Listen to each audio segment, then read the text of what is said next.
नहीं बोलेगा। कोई गलती हुई है तो वो कहेगा जी गलती होगी, मैंने बीड़ी पी ली या कोई देव पूज लिया या कोई अन्य गलती होगी, तो उसका समाधान दिया दाता ने कि आपका कनेक्शन कट गया, इसको पुनः सुचारू करवाइए, शुद्धिकरण मंत्र की करा ले और फिर से शुरू हो जा, आगे गलती ना करना। तो ये थोड़ा सा ऑप्शन इसलिए लिया है परमात्मा ने कि इस काल ने पूरे मानव को अज्ञान से भर रखा है और एक परिवार में एक या दो ही परमात्मा का बच्चा प्रथम आता है और वो कोई ना कोई ऐसी समस्या उसके आगे अड़ ही जाती है जिस कारण से संघर्ष करते करते भी गलती बन जाती है। तो फिर उसके लिए बताया जाता दोबारा उपदेश ले और आगे भगवान को याद करके और मर्यादाएं खंड नहीं करना, नहीं तो भक्ति नहीं चलेगी। तो एक दो बार आपको ये ऑप्शन दिया गया है और आप इसको फिर दोबारा ले लीजिए मंत्र, आप फिर स्टार्ट हो जाएंगे। जैसे किसी का मंत्र खंड हो जाता है, दूर देश में बैठा है और उसका पर जहाँ फोन आता है, प्रार्थना होती है, तो उसका मंत्र खंड भी होता है, तो भक्ति बंद नहीं करनी चाहिए उसने, क्योंकि उसने नोइंगली नहीं कर रखी। तो फिर उसका जो डिपॉजिट होगी भक्ति वो सुचारू कर दी जाएगी, वो उस ओरिजिनल अकाउंट में आपकी आ जाएगी। जैसे बैंक में कई बार पैसे डाल दिए जाते हैं, कोई नंबर अकाउंट का गलत हो जाता है, बाकी एड्रेस सही है, तो फिर जाकर उसको शुद्ध करा लिया जाता है और मूल अकाउंट में आ जाता है फिर वो। तो ऐसे आप कई एक भक्त कह रहा था जी मेरे को ना किसी ने बारात में गया हुआ था और कैंपा कोला में बियर डाल दी, मेरा नाम खंड हो गया। उसके घर वाले कह रहे थे जो फिर शराब पीने लग गया। फिर वो आया, जब उससे पूछा भाई ऐसी गलती क्यों करी, कहने लगा जी मेरे साथ ऐसे ऐसे धोखा हो गया। फिर मैंने सोचा टूटता गया पी ले छक्के कोई बात हुई है मूर्ख आदमी। अब जैसे किसी के पैर पे गलती से कोई पत्थर गिर गया और उंगली का चोट लाएगी तो सारे टांग ने तोड़ ले फिरते, टूटता गई है थोड़ी सी, है बिना अकल की बात तुम्हारी।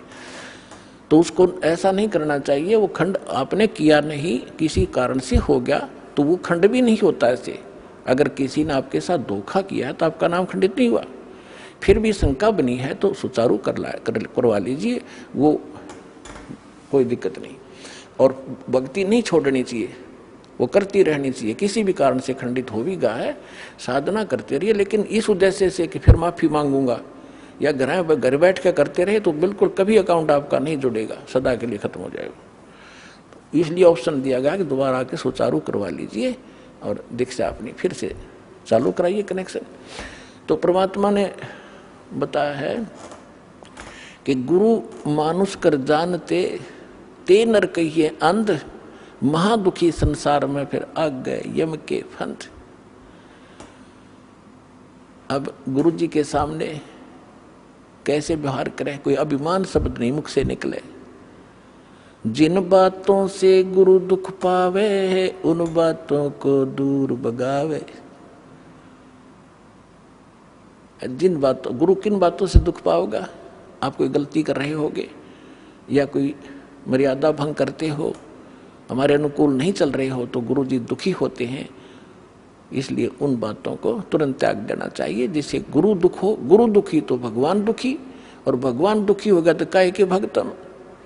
तो यहाँ कहते हैं गुरु मानुष कर जानते ते नर कहिए अंध, होवे दुखी संसार में फिर आगे काल के फंद।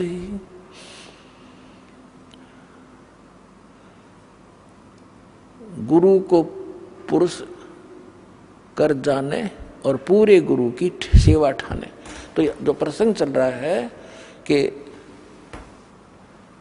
आप जी ने गुरु जी को परमात्मा मानना चाहिए, गुरु जी को एज ए गॉड ट्रीट करना चाहिए। क्योंकि जब आप यहाँ से शरीर छोड़कर जाओगे, जैसे आपको कथा सुनाते हैं कई बार कि अजाजील नाम के एक भगत थे, जैसा उनको गुरु मिला उसने अपने उस साधना की परिणाम यज्ञ ही किया उसने, और वो वहाँ जाकर उसकी परीक्षा हुई तो फेल हो गया।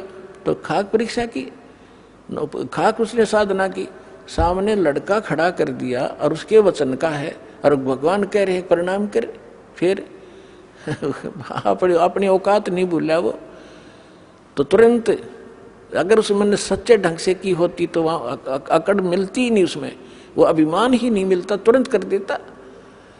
अपने बालक को, अपने बच्चे को हम कंधे बैठाते हैं, अपने बेटा बेटी को सिर पर बैठा लेते हैं, ऐसे कंधे बैठा कर उसके दोनों पैर पकड़ लेते। तो वहां क्या दिक्कत थी उस मूर्ख को? बिना ज्ञान के ऐसे मार खाता इंसान। तो पुण्यात्मा, जब आप यहां से शरीर छोड़कर चलोगे, ठीक आपकी साधना जो कर रखी है वो जैसे मूल कमल से चलोगे, और मूल कमल से चल के फिर आपका जो सब, क्योंकि मूल कमल फिर स्वाद चक्र, नाभि चक्र, हृदय कमल, कंठ कमल, फिर त्रिकुटी पर पहुंचोगे। तो यहां तक तो आपका अकाउंट क्लियर मिलेगा, लेकिन त्रिकुटी पर जाके